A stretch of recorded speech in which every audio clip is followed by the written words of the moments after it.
Okay, well, as you're all joining us, let me say hello. Thank you for being here tonight. My name is Tristan Mentry. I'm the program coordinator for the Santa Barbara Museum of Natural History and Sea Center. And welcome to Science Pub. So thank you all for joining us tonight to learn about some great marine science. If you enjoyed tonight's talk and want to continue the ocean fun, we are hosting a live and in-person event at the Sea Center on July 31st. This will be part of our Art Meets Science programs, Coastal to Coasters, which will be a lesson in acrylic paint pouring hosted by the Sea Center's very own marine biologist and artist, Steve Keller. So if you want to attend this event, please check out our calendar for more information. We also want to remind you to support your favorite local business, like our favorite Dargan's Irish Pub. Before I introduce our speaker, I just want to touch on how we will answer questions. So in the toolbar on the bottom of your screen is a Q&A box. Please write your questions there and I will moderate them at the end of the talk. All right, and with that all being said, this is Danielle and Emma Strand. They are members of the Putnam Lab at the University of Rhode Island, which focuses broadly on the physiological ecology and epigenetic processes in marine systems. The lab strives to understand how the immediate abiotic environment and biotic interactions drive organism, phenotype, ecological patterning, and evolutionary processes through the interaction of symbiosis, genetics, and epigenetics. Thank you, Danielle and Emma. Take it away. Hi, guys. Thanks for coming. Let's share our screen real quick. Thank you guys so much for coming. We're really excited to be here. Hopefully next time it could be in person, but still we're happy from all the way from the East Coast to be able to chat with you guys. So like they said, my name is Emma, this is Danielle, and we're both from Dr. Holly Putnam's lab at University of Rhode Island. And so today we're talking about the organisms we study, coral reefs, and how they're facing climate change and the work that we're doing to hopefully help them through that. So today we'll talk about kind of how we ended up in our past now, so how we ended up in this PhD program, and go through the main projects that our lab does and what our dissertations are on, and then we'll be happy to take any questions at the end there. So I am a fourth-year PhD candidate, but I'm originally from Seattle, Washington. So I was born and raised there and started working at the Seattle Aquarium in high school.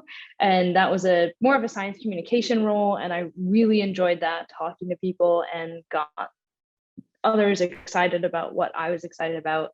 But I really was interested in the research area. So I went down to California for my undergraduate degree and did a variety of different research down there. So anywhere from sea turtle ecology research, which I really loved. And that's when I knew I wanted to go into research, and that this was, I wanted to spend my whole life doing this. And then at LMU, I started in an intertidal ecology and physiology lab. So I was working with mussels on the shore of Monterey Bay, California, and looking at their thermal tolerance and different parts of the reef and looking at their physiology. So that's when I knew I loved the phys aspect of it and wanted to keep that going in graduate school and beyond. And after that, did an internship down in Roatan, Honduras for coral ecology and restoration.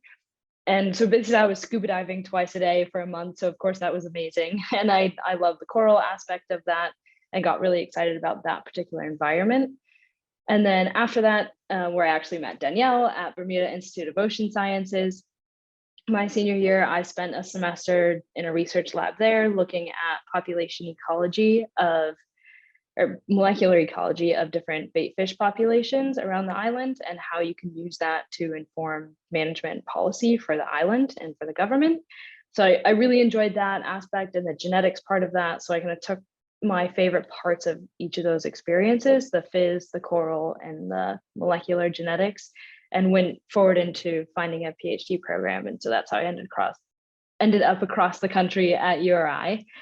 And now Danielle and I are in the same lab. So 4 years ago, we met doing research, and now we get to do it together.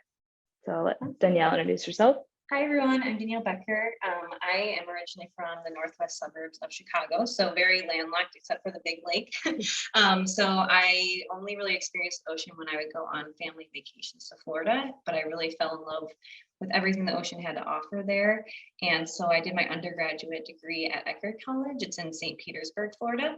So we were right on Tampa Bay. We got to do a lot of invertebrate work. And then I also did an independent study where I looked at marine bioacoustics in bottlenose dolphins in Tampa Bay. And I really like the intersection of matching software to find questions to data in real time. So we studied how bottlenose dolphins reacted to boat noise.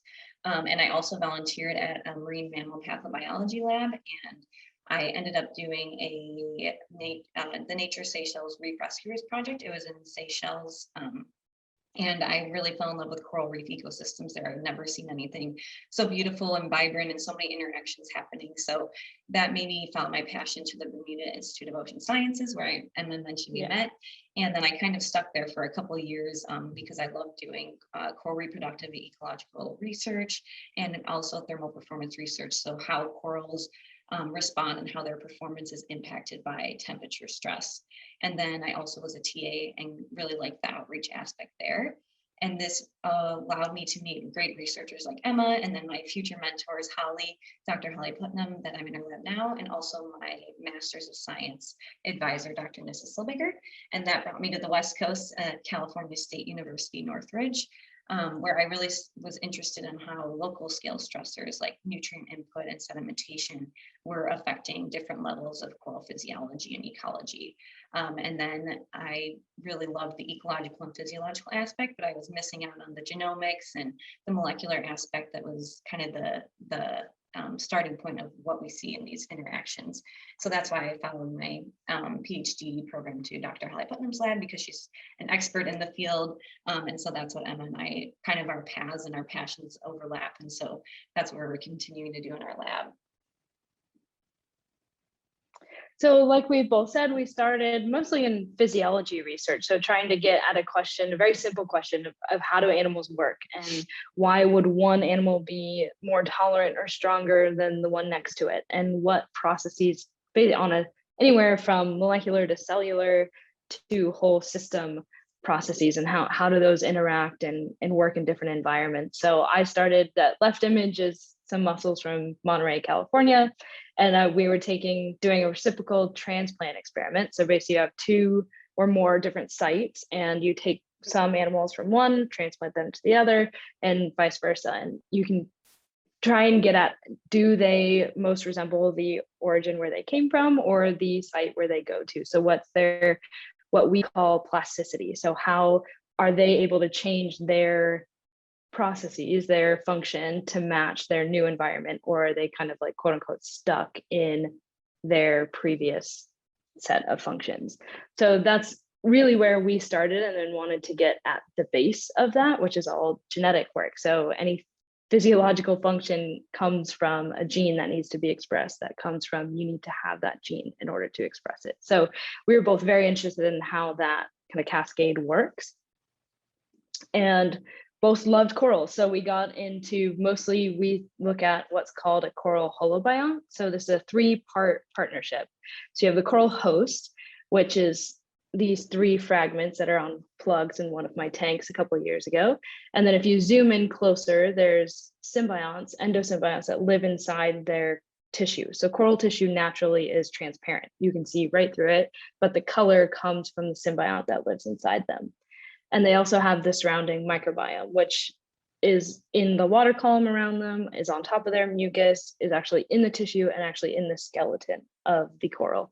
So it's really the 3 of them working together as one whole organism, which plays into a lot of their tolerance of who's the stronger partner of those 3, and can one partner hugely influence their overall tolerance. So those are questions that we're also trying to get out of, are you only as strong as your weakest link, kind of thing.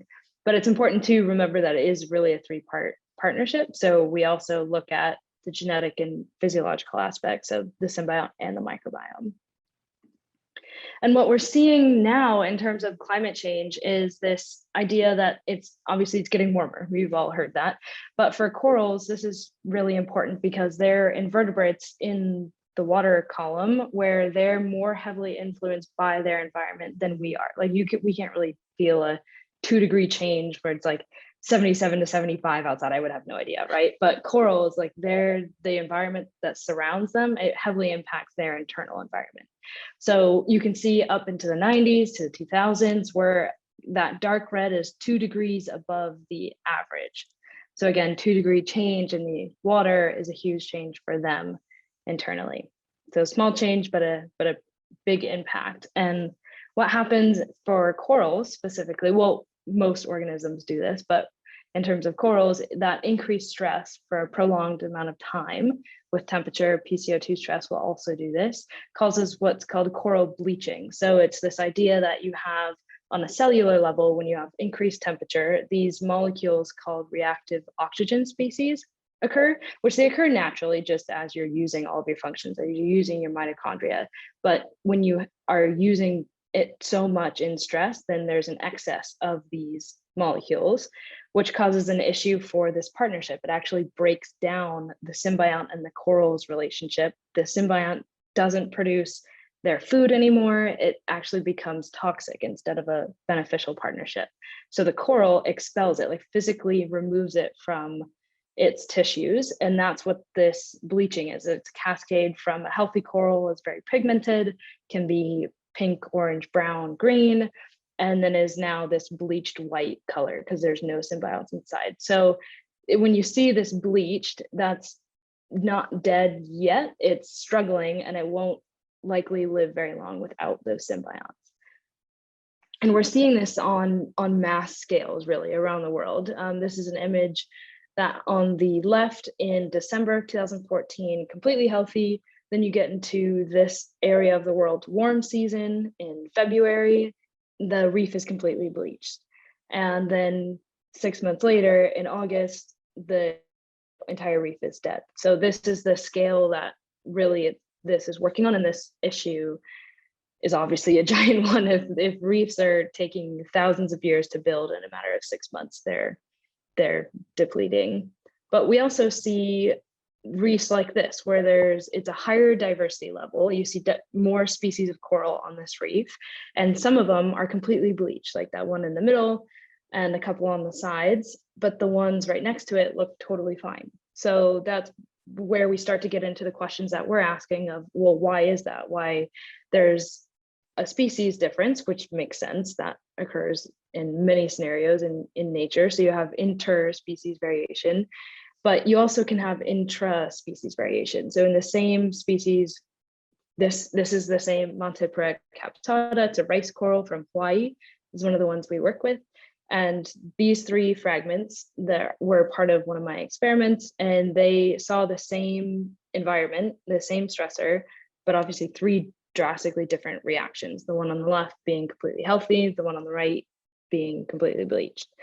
So then you get into the question of, well, why is that individual stronger and more tolerant than its counterparts right next to it? So that's kind of the premise for what Danielle and I do, and trying to hit at the question of what makes strength and tolerance, and can an organism learn that, or is you just born with it, or how does that change through their lifetime, if they're juveniles, larvae, all the way through adults, how does that change? So there's many answers to this question. This is like the broadest question of all time, right? But there's 4 main reasons that we'll talk about today. And the first one being genetic differences. So one organism may just be better equipped for that particular environment. That might just be a really good match for that individual, for their genotype, their genome, what they're born with doesn't change their whole life. So they just might already have a head start in that aspect. But there's also what we called epigenetic differences. So these would be molecular changes that occur on the DNA itself, but it doesn't change the sequence. So your genome won't change no matter how many epigenetic changes may occur. So it's this methyl group that's added to a nucleotide in the DNA, and it changes the structure. So then that changes the gene expression in several different ways. So it may make it more accessible. So you may have those genes being expressed more, or it may do the opposite. It may structure it so that that gene isn't accessible by the enzymes to then express it. So there's several downstream consequences of this.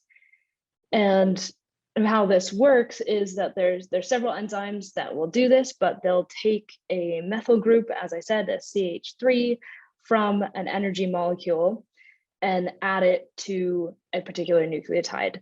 So it's a pretty simple function on how that gets added, but you need the energy and the metabolite molecules to be the donors to do this. So this will become really important later in our talk. I think my thing got frozen. So later in our talk, Danielle will talk about how nutrients and energy availability, and one of our other projects that we'll discuss how that impacts methylation as well. So in invertebrates, we see this on gene bodies mostly, compared to vertebrates like humans, or we have methylation heavily. Oh, okay, now it's gone on. We have methylation heavily occurring on promoter region. So gene body methylation actually acts more like a regulation mechanism instead of an on and off switch.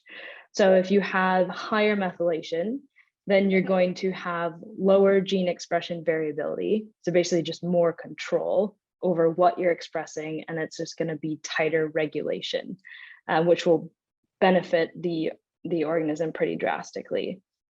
And so we also see this occurring in what's called a bimodal distribution. So you have this figure on the left with this blue and red areas that of methylation. So this particular calculation is called CpG observed over expected, CpG O over E, which essentially means that for the purpose of right now, that the lower CpG O over E you have, the higher methylation you have. So we're really focused on actually this red arch where you have higher CpG over E and lower methylation, because it actually translates into those particular gene sets tend to be environmentally inducible, are the ones that don't have as much methylation.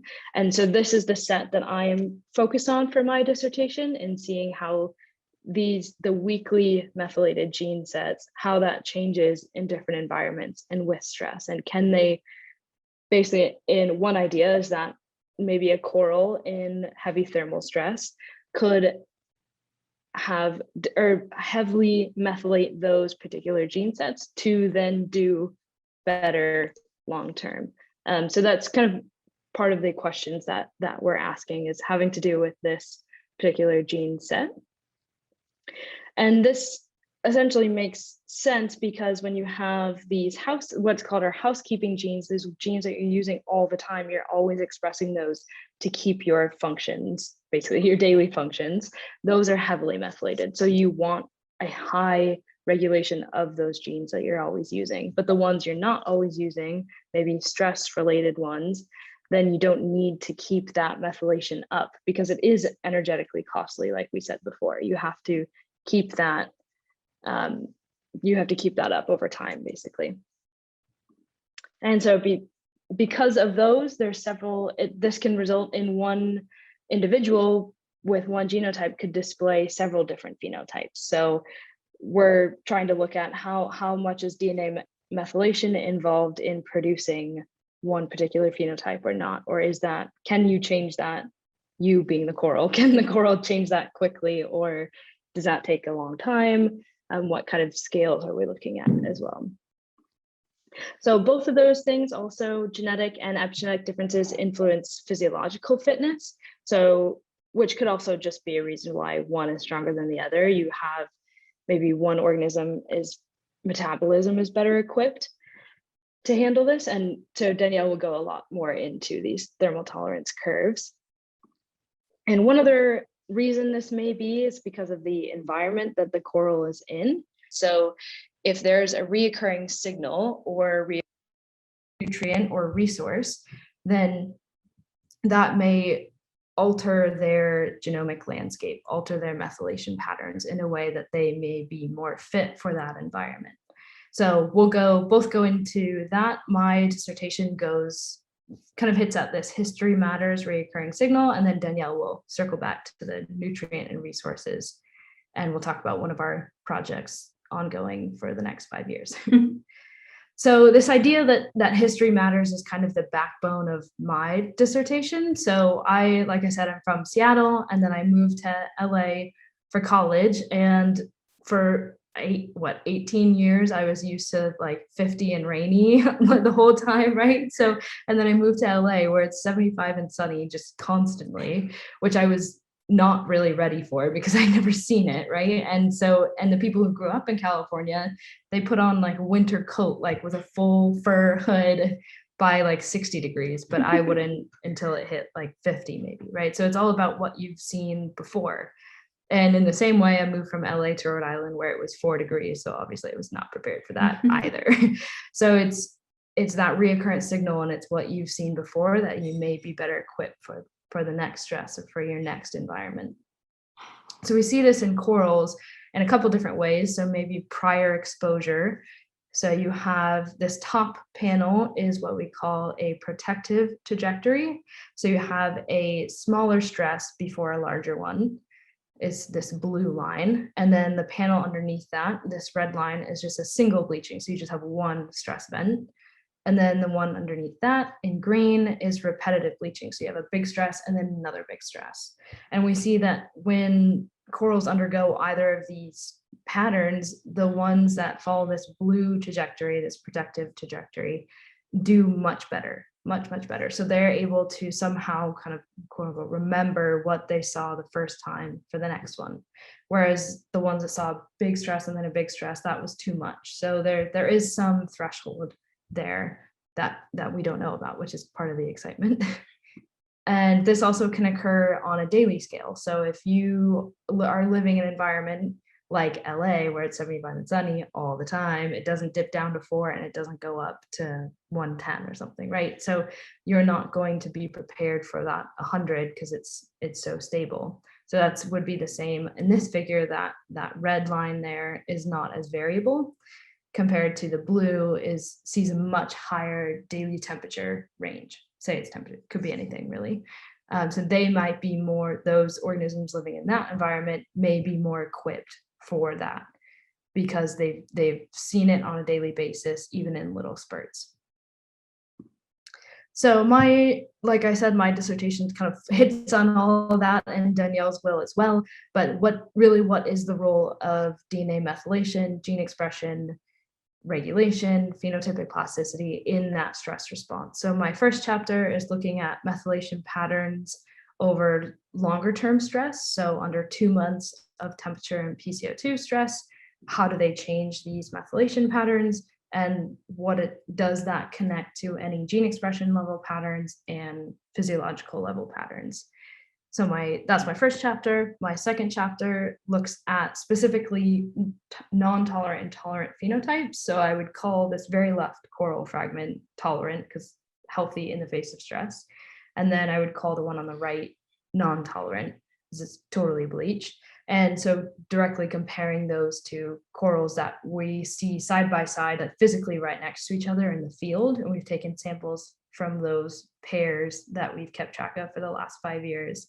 And are they changing their methylation patterns, or do they have the same methylation pattern? And that's a whole other segment, right? So looking at what those differences may be.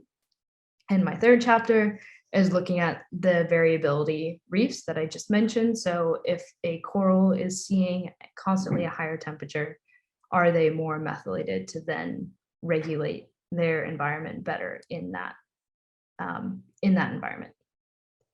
So that's basically my spiel and what I do. So I'll let Danielle chat about what she's been up to. Cool. Yeah, and ours overlap a lot. So a lot of things she's mentioned, I'll kind of bring up again in mine. But something we are really interested in, especially for my work in my master's that I graduated in 2020, was the variation that coral reefs can experience all around the world. So coral reefs can vary in anthropogenic impacts like climate change and pollution and sedimentation and overfishing and mining. It can be completely different in one area of the world compared to the other. And we like to compare these things to understand what reefs might look like in the future if these type of stressors will reach them.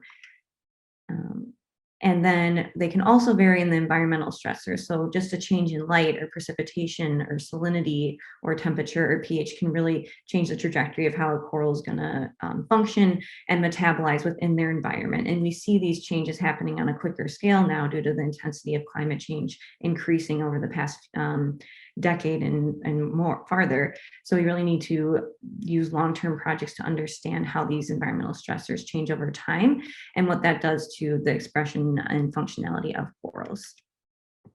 And then further, geographic location can be variable because we see corals in very cold water environments. Even in Rhode Island, we have a state coral or soon to be state coral that we're studying, a Strangia poculata that goes way up the East Coast. And then we see the really hot areas like Indonesia and the Red Sea with crazy salinity and temperatures that are still withstanding in those areas. So it's really interesting to compare various locations and how those corals and species respond in different areas. And for my master's, it took me to this beautiful tropical island in the South Pacific called Moorea, French Polynesia. And that's where I really wanted to investigate how nutrient enrichment, so this can be natural causes of nutrient enrichment like fish poop, or it can be pollution like industry or agriculture, or even soaps in our laundry that get into the ocean and how that changes corals' functionality and response. So that's what I wanted to talk to you guys about today. And nutrient enrichment is really important to study on coral reefs because it's the basis of energy exchange and what gives symbionts their ability to photosynthesize and also the corals nutrients to be able to metabolize and that have that energetic exchange. But like everything in nature, nutrient enrichment is variable and it affects corals in very different ways, especially with the amounts that corals are affected by and the concentrations in the water. So for example, in Hawaii, you can have nitrogen that's at 4 micromoles per liter, which is very high. And in Moorea, you could have very low levels of nutrients that it can be 0.1 micromoles per liter. So in this very low to low range of nutrient levels, the direct effects of nutrients, it can actually benefit coral physiological responses. But as we get into these higher areas, then it causes corals to be at a higher risk of bleaching. So it's this kind of conundrum, and understanding the function of corals in response to different nutrient levels is really important moving forward. There can also be indirect effects of nutrients. So low to high levels of nutrients can cause macroalgal growth, like the red tides that you hear about in Florida. This can cause corals to lose their functionality or be wiped out completely because macroalgae can take up space on the reef and corals aren't able to grow there then. So we see that these indirect effects can also affect corals' survivorship. And then even further, with a combination of nutrients, we see that very low to low levels of nutrients can be helpful in reef survival because you're igniting that nutrient exchange and helping the symbionts and the corals function together. But once we get to those higher levels or medium to high levels, the reef survival can decrease due to those combination of nutrients. So I really wanted to explore how this nutrient enrichment influenced corals' physiological response to temperature. And like I said before, this took me to Moorea, French Polynesia. It's in the South Pacific, and it's right next to Tahiti, so you just take a ferry over. But it's this really interesting dynamic reef ecosystem because it's almost like a natural laboratory. You have a fringing reef that's right next to the shore, and these corals experience much higher variation in temperature. There's low residence time, so the water kind of is more stagnant and doesn't have as much flow. So that can cause different levels of salinity and those changes. But once you get out to the lagoonal area in the back reef, you see that there's higher water flow. So you can see almost a different reefscape and dynamics in this reef functionality, even compared just to the fringing reef. And then farther, my experiment for my second chapter that I'm talking about today occurred on the forereef, where we see very high coral cover. It's much deeper, a different level of nutrients. They're more from natural sources like fish poop or upwelling instead of pollution like you would see on a fringing reef closer to shore. And I'm spotlighting my research in my second chapter because I just published a paper on this research if you want to check this out. But I'll be discussing this today because it just came out. So if you don't get everything in this talk, you can check out my paper too. But the basic experimental design was we had a 15-month-long exposure to nutrient enrichment. So much like you would fertilize your garden, we put these nutrient diffusers, they're called out, on the reef right next to some corals, and they have nitrogen and phosphate and potassium in them. That it's a slow release filter, fertilizer.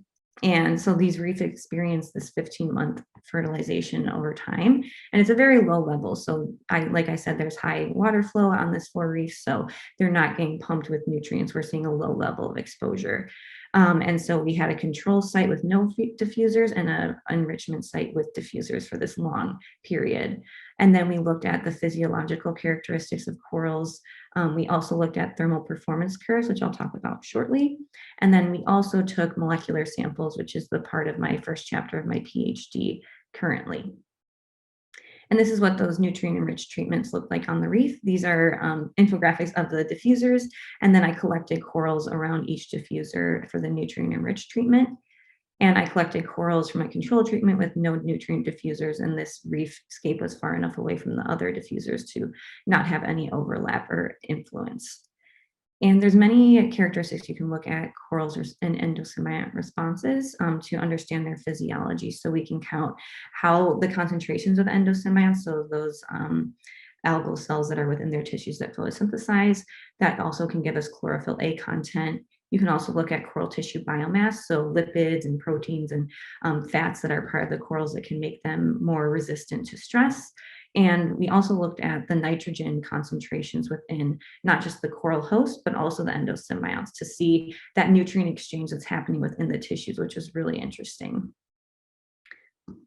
And like I said, coral thermal performance curves are a great way to measure how corals are metabolizing, because if you expose them on the X, you'll see there's temperature, and on the Y, this is micromoles in centimeters per hour, but that's just the amount of that the symbionts are photosynthesizing in the green, or the amount that the coral host is respiring. And I'll get into that shortly, but this is what an example of each coral had an individual thermal performance curve. So we can see the difference in individuals and also between the treatments. We can see the temperature that they're performing their best, what temperature makes them start to stress out too much to where their ability to photosynthesize and respire goes down. So it really gives us a lot of great insight in how they're responding to temperature and that gradient of the tolerance that they have from a low temperature to a high. So they're very interesting ways and a great methodology to understand what's happening metabolically in corals or any organism.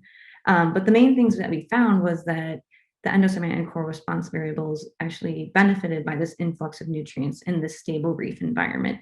So back to when I was discussing those low concentrations and high concentrations, with this slight influx of nutrients, it was helping them metabolize and helping with that nutrient exchange between the symbiont and the coral host. Because we saw an improvement in gross photosynthetic rates, and this was due to an increase in the endosymbiont densities within the corals. And then this also led to their ability to have higher respiration and photosynthesis rates when they're exposed to this thermal stress. And it was a good thing that I collected those molecular samples in my master's program, because I'm now using those samples. I'm going to be going into my second year of my PhD, and I'm really interested in the molecular underpinnings that are happening during these thermal performance characteristics with this chronic nutrient enrichment. So like Emma said, understanding the gene expression and DNA methylation at the root of these systems can really explain why we're seeing these changes in physiology and these dynamic interactions between the symbionts and the coral host. So I'm kind of taking the approach where I have all the ecological and physiological and environmental data, and now I'm looking at how gene expression and these molecular patterns have been controlling this, or what's being expressed that we're seeing these responses. So I'm very excited for this, and stay tuned for more information on that. And my chapter is part of a larger, really dynamic, cool collaboration that our lab, the Putnam Lab, and 6 other large research lab groups from University of California, Santa Barbara, the Shed in Chicago, where I'm from, so that's really exciting, University of Washington, and Florida International University. It was an NSF Rules of Life grant. And it occurs in Moorea as well. And we look at 3 different sites that have different levels of nutrients and nutrient dynamics on the reef to understand how that nutrient enrichment is controlling and predicting the phenotypic and ecoevolutionary consequences in coral reefs, and those linkages between not only epigenetics, but also energetics and environmental stress. And so it's really interesting because we have 3 diverse coral species we're looking at over a long-term period, and we're having time points that happen in different seasons as well, so seeing seasonality changes. So it's a really interesting collaborative project that's looking across different timescales. And both of us have been heavily involved within Maria, so we're very excited for that data to come out, and that'll be coming out soon. We're working in the lab really hard to push the data out from all the samples we've collected. So really exciting things happening in the Putnam lab, and we're happy to answer any questions, or if you want more insight into what we're doing, please just feel free to ask. And we want to thank everyone for having us here today. We're very excited about talking about research always, so. Yeah, we can talk about it all day probably. So. Wow, thank you so much, Danielle and Emma. You girls are doing such interesting and important work.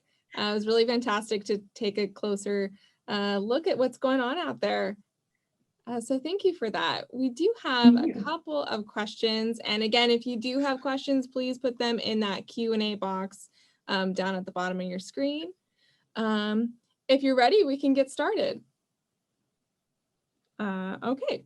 So our first question comes from Nancy, and she says, the term acclimation comes to mind. So does that enter into the coral survival when they do they have time to acclimate to changing temperatures? That's basically exactly what we're looking at. So that's a great question, because that really is the base of what we want to try and answer, is how long do they have to do that? Because their corals grow really slowly. They take a long time to get to the point where they can reproduce. So their lifespan is much longer. So it's going to be harder for them to adapt over several generations to climate change happening so quickly. So that's one of the main issues that we're seeing with the reefs, is they may not have time to adapt. So they're going to have to acclimate, basically. So adapting, to clear any jargon, maybe, that adapting would be a change in the population's genotype and allele frequency, so that maybe an adaptive trait or a beneficial trait could be passed down over generations, which is great, but that takes a lot of time for that to happen over several generations, where acclimation could be in one individual's lifespan. Can they change something about their physiology, metabolism, could be a number of things, to then basically get stronger and be more tolerant? So yes, totally. The basically long answer, yes, is that we're seeing a lot of them can. Yeah, a lot of them can, a lot of them can't. So there's just a huge variety depending on the species and their location they're in. Yeah, which is where you both come in. So awesome. Thank you for answering that question. This next one comes from Smith, and he says, how much do other species within the coral, so like microbes or bacteria, contribute to their genomic processes? Oh, yeah, sure. So we've seen that when we're mapping our corals' genes are expressed to the genome, you can see that this endosymbions also have genomes that we map them to, and you can see that they are having an influence. So they have a huge part and role in that as well, because the microbiome and the bacteria and the symbionts can shift with these changing environments. That can completely change the nutrient exchange that's occurring, or the byproducts the coral's getting, or how much byproducts the coral's getting opposed to the symbionts. So they have an influence in these genomic processes as well. And there's some symbiont types that may be stronger than others. So even if the coral host is weak, maybe the symbiont can come into play there. So then their genetics and genomics matters a lot more too, like what they're expressing and exchanging to the other partners. Mm-hmm. Yeah, that's really interesting. I've never thought about it like that before. Thank you. Mm-hmm. Okay. This next one, I think this is what we're all thinking. So thank you for asking this, and the attendee. So you girls know you're in this more than any of us, right? Is there hope for saving coral? How do you feel just overall looking at this data every day? Yes and no. It's hard. I think, yes, maybe we'll both answer this one short. But yes, I think some reefs are showing promise and that some species can acclimate like we were talking about and can change to keep up with it. But then there's some that can't. So I think on a short-term scale, being the next 50 years, maybe the reefs will just change. Like the dominant species that were once dominant probably won't be anymore. And then others that may be less dominant but more tolerant may come into play. So I think the dynamics are going to change a lot first, and then we'll see what happens. Yeah, I think that's a great question. And I think it's very overwhelming being in the field when you're constantly seeing these things happen to an organism you love and always reading about how climate change is impacting them. So I think it's definitely overwhelming, but I think that there's always hope. And the reason that we're so interested in research is to inform policy and management and just try as hard as we can to make that cohesive and give them the facts and the right information so they can make informed decisions to protect certain reefs. Same with the nutrient levels. There's some reefs that have low and some that have high. So those higher nutrient levels on reefs, maybe you can enact a ban on certain phosphate fertilizers or nitrogen fertilizers, so there are step-by-step ways that we can all work together to make change, but it is very overwhelming when you see the ocean on fire in the news or, these ecosystems that we love. So we just have to keep reminding ourselves that we just have to do the work and work together and try and make the changes that we can and inform policy in the best way. Because that's our hope, is to lower emissions and change that in the long run. Yeah, be the change, right? Yeah. Yes. Okay, this next question is from Natalie. She's asking if there's a way for corals to regrow even if one section suffers. Can they come back? Is it similar to a plant? If you cut it, will it regrow? Mm-hmm. Okay. Yeah, so they can. So if they undergo severe bleaching, it's probably due to an environmental stress or some sort of stress. And if that stress dissipates, they do have the ability to recover their endosymbionts, and they can recover. And also, many parts of the coral can be different in themselves. So even though one area is severely bleached, there can be completely different symbionts or a conglomerate of symbionts or microbiome in another part of the coral. So it can still survive and even grow out and even propagate. So if plants propagules, same with corals, they can break off a branch and then they can just keep growing from that. So it doesn't necessarily, as long as the entire colony isn't severely bleached, those can even come back too, but it's less likely. So even if just a small area is, there are ways for it to still function and even propagate again. Okay, that's good. Yeah. This next question, how old do the coral need to be before they can propagate or reproduce? Do you know the propagate could be anywhere as soon as they settle? So they start as swimming larvae, they're released into the water column, and then they'll eventually settle on a rock or some sort of algae or another organism. There's a variety of things they can settle on, but once they do that, then it won't be too long until they propagate and start growing, and then till they're reproduce. Yeah, 10 years? Yeah, like juveniles to adults, it could be 10 to 20 years. The species are very different. But they probably, I would say if you want to look at size, because that's a general way you can tell sometimes, would be about this big. But yeah, that can take 10 to 20 years just to get that big. They're very slow growers. Even the fast growers are still seem slow. So yeah, it depends sexual and asexual reproduction. Asexual reproduction would be much sooner, because if a branch gets hit off from waves or a snorkeler or something like that, then a lot of species can just regrow from that and spread out and create a new colony. Wow. Yeah, that's a really long time. Yeah. All right, thank you. Another great question. How long does the average coral live? Basically until something kills it. They're kind of just infinite jellyfish, that some jellyfish can do that. So basically they'll just grow. So you'll start with one, what's called a polyp. So they're little like sea anemone like looking things. We showed an image earlier, but they start as one and then just continuously grow until they're thousands and millions. And if there was no stress and there's hardly any predators. So if they're undisturbed, thousands of years, millions. They just kind of just keep going. Yeah. There's something usually happens to them. So not all the reefs you see when you're snorkeling are thousands of years old. But there is no really lifespan like there are for most organisms. And the largest coral ever is in Palau, I believe. You can look it up online. I think it's Palau, but it's incredible to see. There's a diver next to it, and it's just miles wide.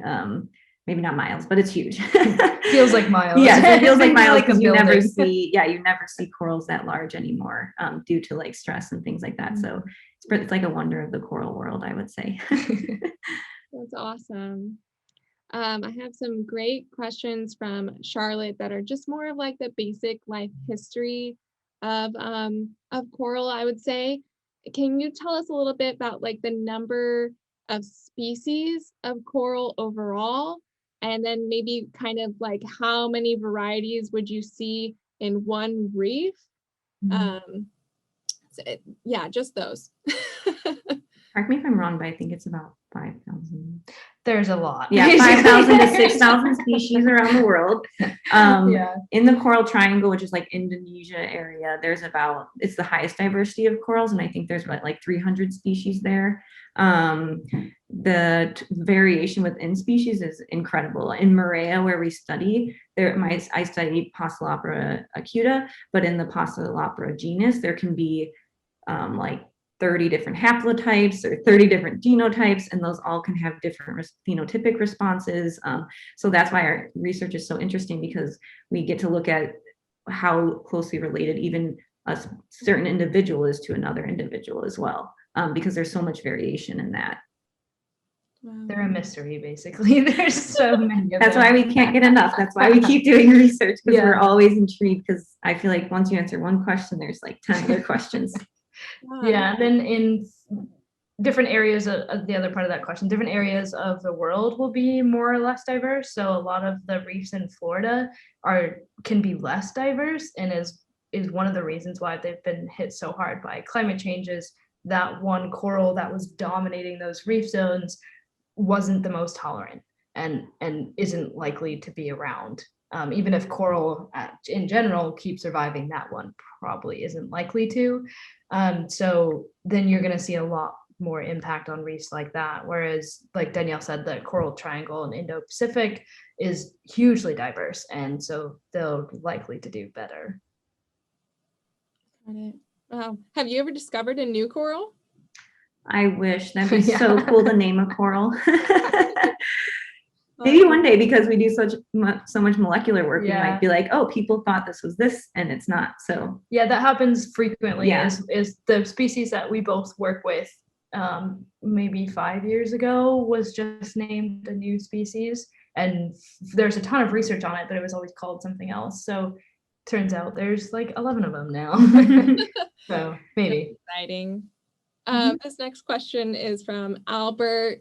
It seems like Albert is part of a restoration project happening on the East Coast, but you are also on the East Coast. So do you know of any coral reef outplanting restoration happening on the West Coast? Probably Hawaii is the closest. So I wouldn't say the West Coast directly, like Florida is, but Hawaii probably is the closest, and then south of that is Moorea, where we work. So most of the islands like that will have at least a little restoration project going. Okay. Yeah, that's probably closest. Yeah, because California has reef restoration, but they're different types of reefs. They're like kelp forests and rocky reefs, so it's not the same kind of structures that you would see. They try and do like abalone restoration and mussel and oyster restoration and things out there, but it's the same concept. It's literally the same design and how they kind of function and restore kelp forests and stuff. So it's interesting that it kind of goes through mediums, coral restoration to kelp restoration. All the restoration efforts that are happening are really interlinked and connected in small ways, which is interesting. Yeah. All right, thank you. We have a few more questions. So this one is from Natalie. Going back to like the reproduction thing, is size the only indicator for how old a coral is, or how can you tell? I think you could actually corals, right? You To see date it? the Oh yes, yeah, geological yeah, yeah. time. So you can what's called coring. So you take this huge cylinder and you just drill it into the coral basically, and you can see layers of their skeleton and tissue. And old tissue. Yeah, and it's interesting skeleton. over like geological time because you can see different patterns of nutrient and carbon exchange.